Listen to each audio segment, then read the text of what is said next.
Hi, is it true that Freemasons are known for drinking too much?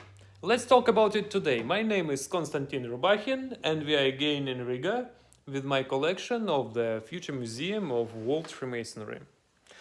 As I have already said, there will be an anti-Masonic hall in the exposition of our museum, and one video is not enough to reveal tons of stories related to anti-Masonic propaganda, so we decided to split this topic into at least 3 plots. And we will begin with the most harmless and even somewhat attractive accusation at drunkenness. You may agree that this accusation might also have a completely opposite effect, presented the Masons as quite normal people, the same as you and me.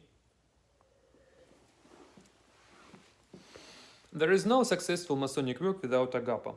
Agapa is a traditional Masonic lot dinner after work with a ritual toast and very real food and drink. No wonder Freemasonry believes that its ritual tradition go back to the Egyptian and other ancient mysteries where serious attention was also paid to the god of wine and fun. By the way, to respect this tradition, we will have our own bar in the museum. Even Freemasonry itself was established in a tavern. The decision to organize the first English Grand Lodge of Freemasons was made in the Goose and Gridiron Tavern. This tavern, by the way, was located in the country yard of St. Paul Cathedral, built in the 17th century by one of the first known Freemasons and architects, Christopher Wren. Accordingly, the fever of Masonic discussions about the Enlightenment often led the brothers to the exhausted state, as we see here in the first of the famous Masonic picture of William Hogarth called Night.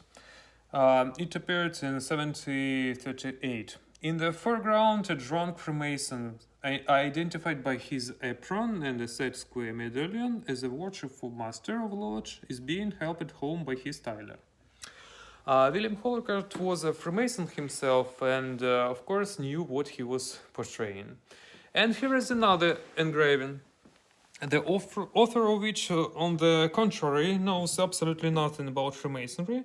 It was made in Holland in 1747, and apart from the name Flemish Freemasons in their lodge, we will not find anything Masonic in it. No symbols, no elements of clothes, no ritual objects.